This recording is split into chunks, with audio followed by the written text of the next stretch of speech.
Se regresan ustedes con Toy Pensini por Globovisión. Bueno, haciendo un análisis profundo con Giovanna Michele, internacionalista. Ahí tienen su Twitter, @GiovDeMichele, para que la sigan si quieren hacerle cualquier pregunta. Giovanna, quedan todavía muchas preguntas del caso Carvajal. El hecho es que él pasa 4 días también preso y lo liberan. Mientras tanto, aquí en Venezuela se llevaba a cabo la convención del PSUV, como tú me decías antes de que entráramos, con moral muy caída, y llega como un héroe de la diplomacia.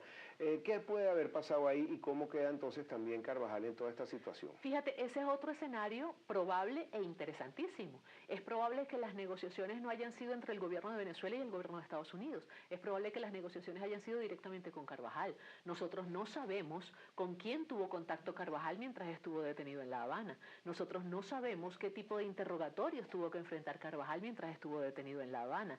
Nosotros no sabemos qué tipo de compromisos pudo haber asumido Carvajal en Aruba, perdón, pudo haber asumido Carvajal mientras era objeto de estos interrogatorios. A lo mejor el general Carvajal viene con unas tareas muy específicas para ayudar a verificar si son ciertas o no son ciertas las denuncias que existen en su contra y en contra de otros funcionarios del gobierno, porque eso es una realidad. Hasta ahora hay unas denuncias, pero no se ha podido llevar a cabo una investigación que certifique si es verdad o es mentira. Es presunción, ¿no? Exactamente, es mera presunción lo que hay hasta estos momentos. Y también habría que ver un poco de quién es el avión que llegó, todo lo que están hablando, si tiene relación con el señor alemán que visitó el Euroville. Así es. Hasta ahora no hay nada cierto, hasta ahora lo que hay son especulaciones, informaciones de prensa, y eso no ayuda ni siquiera a levantar la imagen del general Carvajal, ni a levantar la imagen del gobierno venezolano. Esa opacidad, todo lo contrario, lo que hace es generar todavía más sombras, todavía más duda,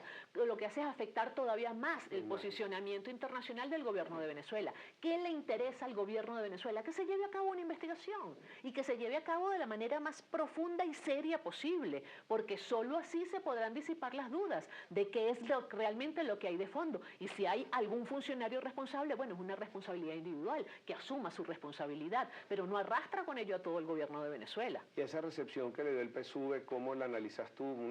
Bueno, una cosa absolutamente oportuna, para nadie es un secreto que el PSUV está enfrentando dificultades también a lo interno, que hay amenazas de fracturas, que hay algunos que han marcado distancia de la dirigencia del PSUV, que hay exigencias en la militancia de base, que hay demandas que no han sido todavía satisfechas, que hay un tema, digamos, de insatisfacción muy grande en la base del PSUV.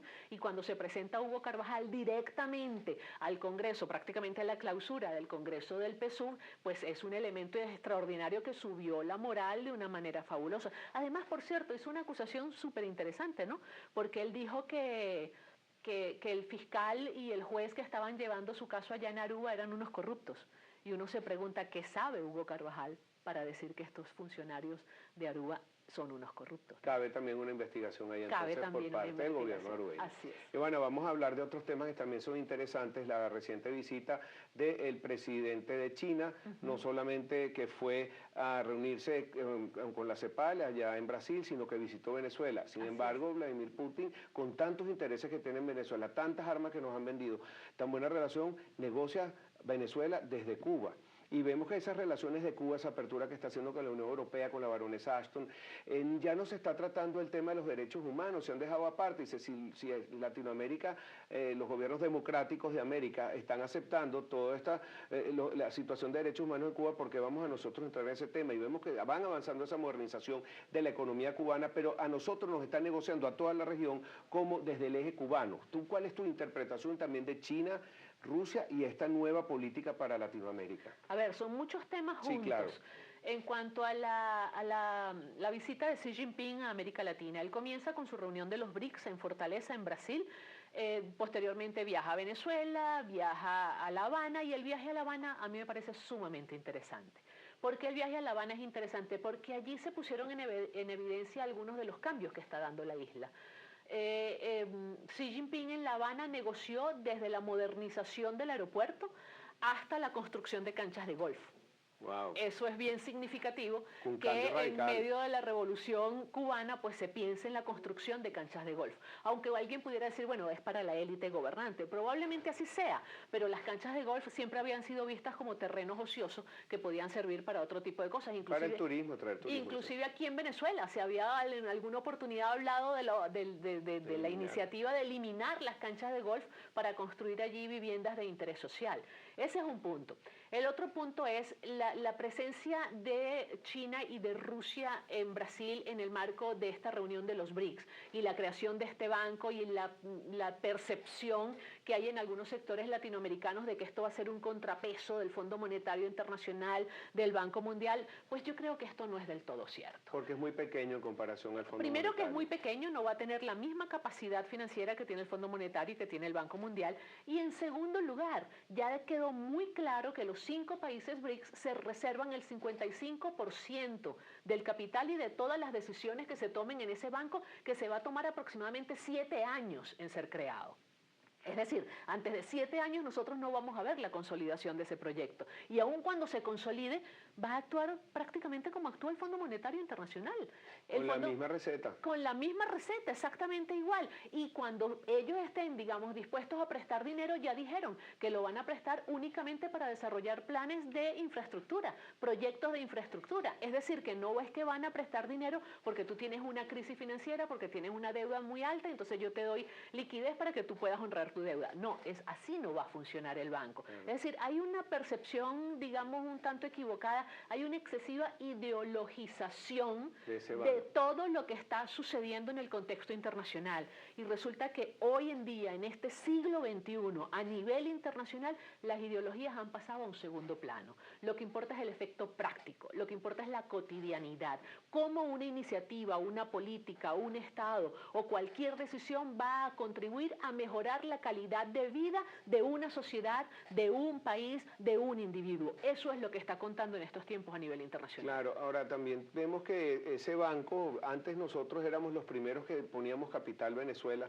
Ahora somos los primeros que pedimos prestado. Así es, ¿verdad? Y que además hay otro tema que es interesantísimo, Pedro, y es que cuando tú vas a pedir prestado, el que te va a prestar siempre es bueno, pero cuando el que te prestó se convierte en tu cobrador, ahí comienza a ser malo, ahí comienza la relación a cambiar. Entonces estamos viviendo un estadio en donde hay posibilidad de que nos presten, bueno, qué buenos son, qué extraordinaria iniciativa, pero cuando ese prestador se vaya a convertir en nuestro cobrador, entonces ahí empezaremos esa relación. También quería que hablaras un poco sobre esta reunión de Mercosur. Están faltando algunos mandatarios, nos llama la atención, no vino Chile, no vieron, ¿por qué se están evitando la avenida Venezuela? Bueno, hay múltiples razones, pero no es que solamente están evitando ahorita la avenida Venezuela, es que esta es una reunión que se ha debido dar hace 6 meses atrás y no se dio, y se postergó en 3 oportunidades. En un momento se postergó porque la presidenta Cristina Fernández de Kirchner no tenía problemas de salud. En otro momento se postergó porque creo que era el presidente uruguayo que tenía un problema de agenda y no podía venir. Después se postergó por la problemática interna en Venezuela y entonces no querían correr riesgos y no se dio la reunión. Y ahora se da. Y se da en medio de un clima de muchos problemas y muchas fisuras. Hay muchos problemas de índole estrictamente comercial entre Brasil y Argentina. Sí. Hay muchos problemas, inclusive fricciones que van más allá de lo comercial entre Argentina y Uruguay. Hay muchas críticas que le está haciendo Paraguay a todo el mecanismo de Mercosur porque está viendo fuertemente afectada su economía. No hay consenso acerca de este deseo de Mercosur de firmar un tratado de libre comercio con la Unión Europea. Todavía no se han podido poner de acuerdo. Es decir, hay muchos elementos que hacen pensar que el periodo de presidencia de Venezuela del Mercosur no rindió los frutos que se esperaba que debía rendir y ahora hay que ver qué va a pasar con la transferencia de la presidencia argentina, ¿no? Interesante, Giovanna. Bueno, tenemos también muchos temas en el tapete económico. Tenemos entonces, lo tocamos levemente, el posible default de Argentina el miércoles. Sí. ¿Cómo afectaría eso a la región? Y otra cosa que también me llama la atención, la ausencia de la diplomacia y de la política estadounidense en nuestros países. Hillary Clinton, tan activa hace unos años, yo creo que ni siquiera sacaron una noticia en la prensa de todos los problemas que estamos teniendo aquí. Sí nombran levemente la posibilidad de default de Argentina, la prensa financiera, pero el resto, el Economist lo único que ha tratado aquí es la fuga de talentos venezolanos. Sí. La política exterior de Estados Unidos hacia América Latina en estos últimos años se parece mucho a una política exterior que llevaron adelante a mediados del siglo pasado, del siglo XX, que se calificó como un abandono benigno. Abandono benigno quiere decir que no se ocuparon de la región ni para bien ni para mal. Un abandono benigno además aderezado con relaciones bilaterales especiales con algunos países de la región, como es el caso, por ejemplo, de Colombia, como es el caso de Brasil, que ha estrechado sus relaciones con los Estados Unidos en diversas áreas. Algunos países centroamericanos han inclusive exigido más presencia de los Estados Unidos en la región, ahora a propósito del tema de las migraciones infantiles y todo lo que ello está generando, pero también los países del Caribe han pedido más presencia de los Estados Unidos, inclusive ayuda financiera para tratar de solventar las dificultades propias de la región. Es decir, hay una demanda de atención en la región que es precisamente lo que ha sabido aprovechar muy bien tanto China como Rusia. Hay un principio geopolítico que dice que los espacios vacíos tienden a llenarse y eso sucede en todo. Y los espacios vacíos que ha dejado Estados Unidos, pues los está llenando China y Rusia. Pero muchos piensan que Obama se hace loco, el laissez-faire, porque no se quiere meter con Cuba ni con la región. Es una nueva arquitectura mundial, como lo dijeron cuando abrieron ese nuevo banco que va a competir con el Fondo Monetario. Es ese nuevo orden mundial que vemos que están dirigiendo China, a pesar de ser socio con Estados Unidos, y Rusia. Sí, es posible.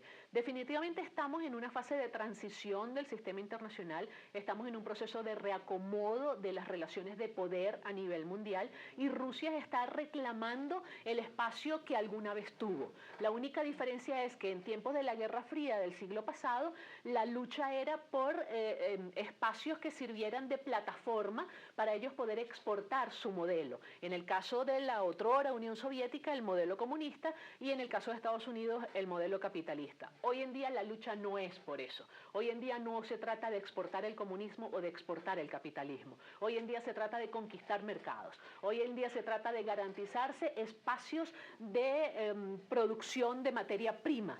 Eso es lo que están buscando hoy en día. Pero sí, sin lugar a dudas, hay un reacomodo de los centros de poder a nivel mundial. No me va a quedar tiempo para tocar el tema de Israel-Gaza, pero te invito pronto para hablar de ello. Pero sí quería hablar sobre las sanciones de Rusia, que podrían llegar hasta no dejar que hagan ni Olimpiadas, ni Mundial de Fútbol. Se están calentando todo. Si ya las Naciones Unidas se pronunciaron de la posibilidad que el avión derribado sea por culpa de los rusos. Así es, de los prorrusos.